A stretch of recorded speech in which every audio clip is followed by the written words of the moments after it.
Good morning students, मैं Ashish Kumar Yadav Agrasen ITI Coca Bhilai से fitter trade का प्रशिक्षण अधिकारी। आज हम फिटर ट्रेड के प्रथम वर्ष के टॉपिक मेंटेनेंस एंड लुब्रिकेशंस के बारे में डिस्कशन करेंगे। हम इसमें देखेंगे कि मेंटेनेंस क्या होता है, उसके टाइप्स क्या होते हैं। ठीक है, अब हम ज़्यादा टाइम वेस्ट ना करते हुए वीडियो को आगे बढ़ाते हैं और देखते हैं कि मेंटेनेंस क्या होता है, उसके टाइप्स क्या होते हैं, उसके क्लासिफिकेशंस, एडवांटेज, डिसएडवांटेज, उस सब के बारे में डिस्कशन करेंगे। आगे देखते हैं वीडियो में। ठीक है स्टूडेंट, जैसा कि मैंने बताया कि आज का जो हमारा टॉपिक है मेंटेनेंस एंड लुब्रिकेशंस। यहाँ पर पार्ट 1 मैंने इसलिए लिखा है क्योंकि इसमें बहुत सारे पॉइंट्स जो है वो मैं नेक्स्ट वीडियो में बताऊंगा। अभी हम कुछ पॉइंट्स के बारे में डिस्कशन करते हैं, तो देखते हैं क्या है इस वीडियो में जो है पॉइंट्स। ठीक है, सबसे पहले हम मशीनों के अनुरक्षण यानी मेंटेनेंस ऑफ मशीन के बारे में डिस्कशन करते हैं। ठीक है, क्या होता है ये। इसमें देखिए, आपको लिखा हुआ दिख रहा होगा, जिस प्रकार शरीर को स्वस्थ रखने के लिए प्रतिदिन स्नान, शारीरिक साफ सफाई और खाने पीने का ध्यान रखना जाता है, ठीक उसी प्रकार मशीनों की परिशुद्धता, लंबे जीवन काल तथा कार्य क्षमता को बनाए रखने के लिए उनमें अनुरक्षण की आवश्यकता पड़ती है। अनुरक्षण यानी मेंटेनेंस, मतलब जैसे आपको एक्चुअल है, अगर आपको फिजिकली फिट रहना है तो आपको ये जो भी लिखा है ये सब करना पड़ेगा। वैसे ही अगर किसी भी मशीन को आपको उसकी लाइफ को बढ़ाना है या फिर उसको सही शॉट चलाना है तो उसको टाइम टू टाइम मेंटेनेंस की जरूरत पड़ेगी, चाहे वो मशीनी अवयव हो चाहे शारीरिक अवयव हो। अगर बिना मेंटेनेंस के आप चलाने की कोशिश करेंगे तो उसका जीवन काल लंबे वक्त तक नहीं रहेगा, वो कम से कम टाइम में टूट फूट हो जाएगा या फिर कुछ भी हो सकता है। ठीक है, नेक्स्ट लाइन में आप देख सकते हैं, कार्यशालाओं में मशीनों में निरंतर कार्य करते रहने में उनमें कोई ना कोई दोष उत्पन्न हो जाता है। एक्चुअल बात है, अगर अपन कोई भी मेंटेनेंस नहीं करेंगे और कंटिन्यूसली उस पर वर्क करते रहेंगे तो दोष तो उसमें आएंगे। यदि इन दोषों को समय पर ठीक न किया जाए तो मशीनों में कार्य बंद करना कर देती है। ठीक है, अगर सीधी बात है, अगर अपन किसी भी चीज को मेंटेनेंस नहीं करेंगे तो एक टाइम ऐसा आएगा कि वो वर्क करना बंद कर देगा। ठीक है, जिससे उत्पादन प्रक्रिया प्रभावित होती है। एक्चुअल बात है, हो ही गई। अतः ऐसी स्थितियों में अनुरक्षण का महत्व और अधिक बढ़ जाता है, मतलब मेंटेनेंस की जो नीड होती है वो बढ़ जाती है। अनुरक्षण की आवश्यकता बंद पड़ी मशीनों का उपयोग में आई मशीनों के लिए भी होती है, क्योंकि बंद पड़ी मशीनों में जंक लगना, मशीनों का जाम होना, संचारण इत्यादि दोष उत्पन्न हो जाते हैं। मतलब सीधी बात है, जो वर्किंग है और जो नॉन वर्किंग है, दोनों चीजों को मेंटेनेंस की फुल टू जरूरत है। जैसे कि अभी आप लोग फिलहाल लॉकडाउन के टाइम पे घर पे बैठे हुए हैं।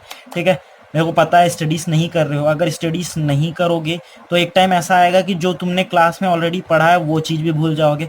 ये भी एक टाइम का मेंटेनेंस है। अगर तुम इस वीडियो को प्रॉपरली देखते हो और इससे पढ़ रहे हो तो तुम अपने आप को मेंटेन ही कर रहे हो। ये भी मेंटेन का सबसे बेस्ट एग्जाम्पल है। ठीक है, अगर तुम टोटली पढ़ना बंद कर दोगे तो तुम्हारा एक टाइम ऐसा आएगा कि तुम पे जंक लग जाएगा, और जब तुम नया पढ़ने की कुछ कोशिश करोगे तो तुम वो प्रॉपरली नहीं पढ़ पाओगे। तो पढ़ो और अपने आप को मेंटेन करके रखो। ठीक है, अपन इसमें देखते हैं आगे एडवांटेजेस ऑफ मेंटेनेंस क्या होता है। एडवांटेज देख लेते हैं। सबसे पहला एडवांटेज होता है, मतलब एडवांटेज मतलब लाभ क्या क्या होते हैं। सबसे पहला होता है मशीनों तथा कल पुर्जों के जीवन काल में वृद्धि, मतलब उनके लाइफ में वृद्धि, मतलब इंक्रीज। अगर मान लो, अगर टाइम टू टाइम अपन मेंटेनेंस कर रहे हैं किसी मशीन का जीवन काल, अगर मान लो कंपनी के साइड से अपन को बोलता है 10 साल, और अगर अपन उस पर मेंटेनेंस प्रॉपरली नहीं करते हैं तो वो मशीन 5 साल में ही खत्म हो जाएगी। अगर अपन उसको प्रॉपरली मेंटेन करेंगे तो कंपनी के हिसाब से जो 10 साल दिया है अपन उससे 1 साल ज़्यादा ही अपन उसको यूज़ कर पाएंगे। ठीक है, ये मेंटेनेंस का प्रॉफिट है। दूसरा, आप देख पा रहे हैं मशीनें सरलतापूर्वक प्रचलित होती है। जैसा कि आपने देखा होगा, मान लीजिए गाड़ी का चेन, ठीक है, चेन जो होता है घूमता है, पावर ट्रांसमिशन जिससे होता है। ठीक है, उसी को अपन लेते हुए चलते हैं आगे। अगर उस पर आप टाइम टू टाइम ऑयलिंग नहीं करेंगे, ठीक है, तो उसमें से नॉकिंग होती है, मतलब आवाज़ आने लगता है कड़कड़ का। ठीक है, और क्या होता है, एक टाइम पे वो चेन टूट जाता है। ये समझ आया। तो सीधा सीधा बोला जा रहा है मशीनें सरलतापूर्वक प्रचलित होती है अगर मेंटेनेंस के रूप में अपन लुब्रिकेशन भी करते हैं। अगर अपन टाइम टू टाइम उसको लुब्रिकेशन किए रहते, ठीक है, उस चेन पे लुब्रिकेशन किए रहते तो वो प्रॉपरली मूव करती तो उसके दांते नहीं घिसते तो हीट नहीं होता, और हीट नहीं होता तो वो चेन नहीं टूटता। तो इसलिए वो मेंटेनेंस जरूरत है। ठीक है, नेक्स्ट पॉइंट अपन देख सकते हैं, कम समय में अधिक उत्पादन होता है। ठीक है, ये फैक्ट्रीज के लिए है। अब अगर मान लो अपन टाइम टू टाइम मेंटेनेंस कर रहे हैं, मशीन अच्छी से चल रहा है, तो अपन को जो प्रोडक्ट को प्रोड्यूस करने में अगर मान लो 1 घंटे का वक्त लग रहा था, अगर मशीनें प्रॉपरली वर्क कर रही है तो उसी चीज को अपन 55 मिनट में प्रोड्यूस कर लेंगे। यानी अपन 5 मिनट बचा रहे हैं, अगर अपन ऐसे ऐसे करके 5-5 मिनट बचाते हैं तो अपन को एक एक्स्ट्रा प्रोडक्ट दिन भर में अपन प्रोड्यूस कर लेते हैं। ठीक, नेक्स्ट पॉइंट आप देख सकते हैं, मशीनों के प्रचलन में कम शक्ति का व्यय होता है। अगर वो प्रॉपरली स्मूथली चल रही है तो सिंपल सी बात है, उसको कम पावर का यूज पड़ेगा। ठीक है, इसलिए मेंटेनेंस का जरूरत है। उसके बाद नेक्स्ट देख सकते हैं, पार्ट्स कम घिसते हैं। जैसा कि मैंने अभी गियर का एग्जांपल देके बताया कि अगर आप टाइम टू टाइम लुब्रिकेशन करते रहेंगे तो जब गियर के ऊपर में चेन मूव करेगा तो वो गियर्स को कम हानि पहुंचाएगा, मतलब कम घिसेगा उससे गियर। ठीक है, इसके बाद अपन नेक्स्ट देखते हैं जो है हमारा टाइप्स ऑफ मेंटेनेंस। ठीक है, मेंटेनेंस कौन कौन से टाइप्स के होते हैं यहाँ पर आप देख पा रहे हैं। सबसे पहला लिखा है प्रिवेंशन मेंटेनेंस। ठीक है, उसके बाद लिखा है रूटीन मेंटेनेंस, फिर breakdown maintenance, total productive maintenance, फिर ऑटोनोमस मेंटेनेंस, फिर लिखा है मेंटेनेंस शेड्यूल। ठीक है, अब अपन देख पा रहे हैं हमारे सामने प्रिवेंशन मेंटेनेंस, यानी जिसको हिंदी में बोला जाता है निवारक अनुरक्षण। उसका डेफिनेशन लिखा है, डेफिनेशन आप देख पा रहे हैं, वह अनुरक्षण जिसमें मरम्मत को मशीन में टूट फूट होने से पहले किया जाता है। मतलब प्रिवेंशन मतलब प्री मेंटेनेंस, मतलब मान लो अगर अपन टाइम टू टाइम अगर गाड़ी का लुब्रिकेशन कर रहे हैं, ठीक है, तो वो हमारा प्री मेंटेनेंस है। अगर हम लुब्रिकेशन नहीं करेंगे तो एक टाइम ऐसा आएगा कि चेन टूट सकता है, गियर अटक सकता है, गियर बॉक्स में दिक्कत आ सकती है। ये हम अपनी गाड़ी के बारे में ही सोच के अगर अपन फैक्ट्री के बारे में मतलब दिमाग लगा सकते हैं कि जैसे हमारी एक गाड़ी है नॉर्मली, अगर उसमें अपन टाइम टू टाइम मेंटेनेंस नहीं कर रहे तो हमारा क्या क्या नुकसान हो रहा है, गियर बॉक्स खत्म हो रहा है। ठीक है, गियर घिस जा रहे हैं, चेन टूट जा रहा है, ये सब चीजें हो रही हैं। वैसे ही फैक्ट्रीज में सोचिए, अगर मान लो वहां पर भी गियर का वर्क हो ही रहा है, मतलब समझ लीजिए कि पावर ट्रांसमिशन हो रहा है, मतलब गियर वहां पर यूज हो ही रहा है। अगर अपन टाइम टू टाइम वहां पर मेंटेनेंस नहीं कर रहे हैं तो टूट फूट की क्रिया हो रही है। तो ये क्या दिया है, पहला जो है दिया है प्रिवेंशन मेंटेनेंस।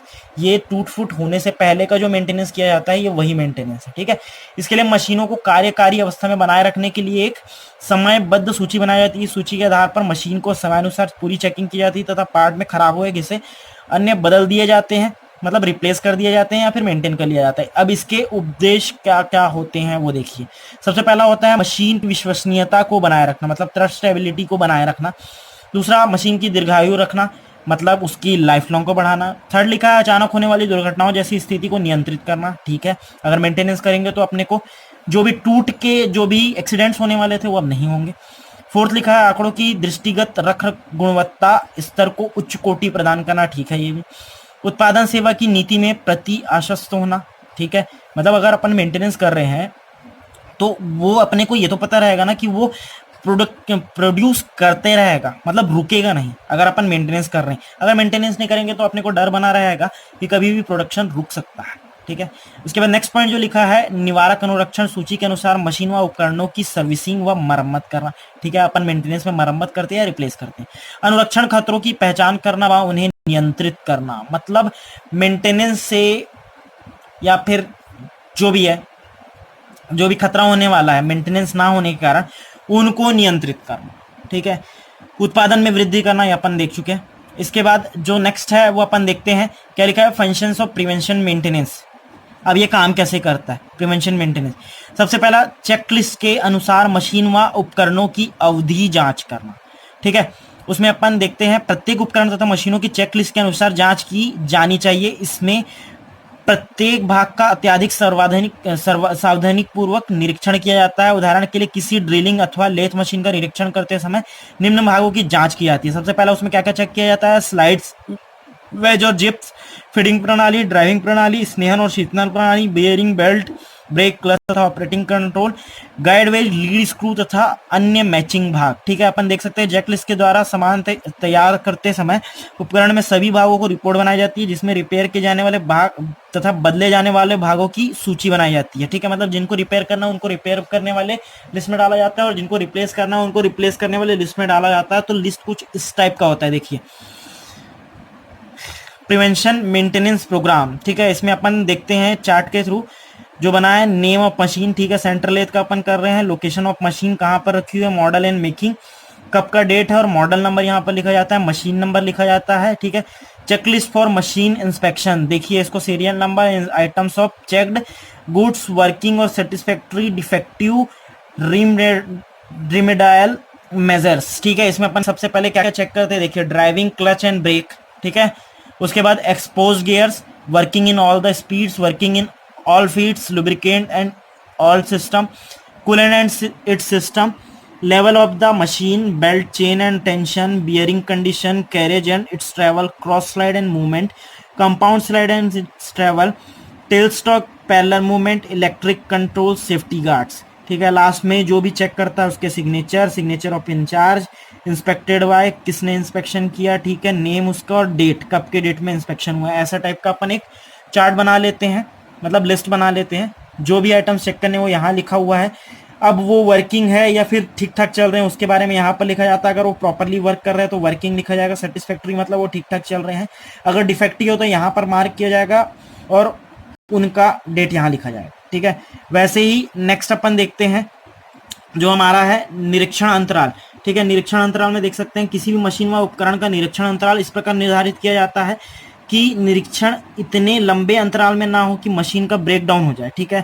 उसके बाद नेक्स्ट जो लिखा है मशीनों का व उपकरणों का स्नेहन, स्नेहन मतलब तो आप समझते ही हैं। उसके बाद जो नेक्स्ट होता है मशीनों का रिकॉर्ड बनाना। रिकॉर्ड में देखिए कुछ इस टाइप का बनता है। रिकॉर्ड में देखते हैं description of equipment, manufacturing address, supply address, order number and date, date of which received कब आया है, डेट ऑन कमीशनिंग, साइज क्या है उसकी, वेट क्या है, कॉस्ट क्या है, मोटर का कौन सा लगा है, उसका एचपी कितने आरपीएम का है, कितने फेस का है, वोल्ट लिखेंगे, बेल्ट स्पेसिफिकेशन, लुब्रिकेशन डिटेल्स, ये सब चीजें हमको रिकॉर्ड में लिखनी पड़ेगी, मशीन एंड इक्विपमेंट रिकॉर्ड में, ठीक है। उसके बाद वैसे ही नेक्स्ट देख सकते हैं मशीन रिकॉर्ड्स ऑफ मशीन, ठीक है। इसमें देख सकते हैं date, nature of fault, details of rectification done, signature of incharge. इसके बाद अपन नेक्स्ट देखते हैं इसमें क्या क्या स्टडी ऑफ मेंटेनेंस रिकॉर्ड में अपन क्या क्या देखते हैं, उत्पादन की लागत को कम करने में, ब्रेकडाउन को कम करने में, पार्ट की डिजाइनिंग में, अधिक कीमत वाले पार्ट के स्थान पर कीमत वाले पार्ट लगाने में अपन इसका अध्ययन करते हैं, मशीनों में दोष मरम्मत का, ठीक है। उसके बाद जो हमारा नेक्स्ट है एडवांटेजेस ऑफ प्रिवेंशन मेंटेनेंस, क्या क्या होता है मशीनों के जीवन काल में, निरंतर वृद्धि होती है, वही होता है, पहले हमने बता चुका है, इसके बारे में डिस्कशन कर चुके हैं। उसके बाद नेक्स्ट देखते हैं जो हमारा सेकंड टाइप था रूटीन मेंटेनेंस। रूटीन मेंटेनेंस क्या होता है आप पढ़ सकते हैं यहाँ, वह अनुरक्षण जो मशीन और उपकरणों में चलने पूर्व प्रतिदिन किया जाता है, ये रूटीन मेंटेनेंस होता है। मतलब वो होता है जो मशीनों के खराब होने से पहले किया जाता है वो होता है prevention maintenance. Routine maintenance daily जो किया जाता है वो। अब ब्रेकडाउन मेंटेनेंस नाम से ही पता चल रहा है कि जब किसी की मशीन रुक जाती है तब उसका मेंटेनेंस किया जाता है। जैसे कि डेफिनेशन में देख सकते हैं अनेक बार मशीनों में कोई दोष उत्पन्न हो जाए या किसी पार्ट के टूट जाने से मशीन अचानक रुक जाता है, तब जो मेंटेनेंस किया जाता है उसके बोलते हैं अपन रूटीन मेंटेनेंस। उसके बाद जो नेक्स्ट टॉपिक है वो देखते हैं total productive maintenance. Total productive maintenance में क्या होता है, उद्योगों में सकल उत्पादन अनुरक्षण टीपीएम जिसको बोलते हैं, मशीनों, उपकरणों, प्रक्रियाओं और कर्मचारियों के माध्यम से उत्पादन प्रणालियों को विश्वसनीयता को बनाए रखने के लिए, मतलब ट्रस्टेबिलिटी को बनाए रखने के लिए सुधारने की प्रणाली होती है जो कि किसी संगठन को व्यावसायिक मूल्य से जोड़ती है, ठीक है। इसके बाद जो नेक्स्ट है हमारा वो होता है ऑटोनोमस मेंटेनेंस। ये क्या होता है, स्वायत्त अनुरक्षण, रखरखाव संबंधी अनुरक्षण है जिसमें मशीनों का संयोजन एवं रखरखाव मशीन को चलाने के लिए ऑपरेटर द्वारा किया जाता है, ठीक है। वैसे ही नेक्स्ट होता है अनुरक्षण सूची। ये क्या होता है, नियोजित तथा अनुसूचित अनुरक्षण नियमित समय अंतराल पर किया गया पूर्व निर्धारित अनुरक्षण कार्यों की सूची है जिसका उद्देश्य ब्रेकडाउन की रोकथाम है, ठीक है। जैसा कि आपने इस वीडियो में देखा कि हमने मेंटेनेंस के बारे में डिस्कशन किया, मेंटेनेंस के टाइप्स के बारे में देखा, 6 टाइप्स के मेंटेनेंस होता है उसके बारे में पढ़ा और हमने उसके एडवांटेज डिसएडवांटेज के बारे में डिस्कशन किया। वैसे ही इसके बाद हम आगे इसी टॉपिक के आगे जो भी होगा उसके बारे में डिस्कशन करेंगे नेक्स्ट वीडियो में। और अगर इस टॉपिक से रिलेटेड आपको कोई भी डाउट है तो आप मेरे को कॉल या मैसेज करके पूछ सकते हो। आज के लिए बस इतना ही, थैंक यू।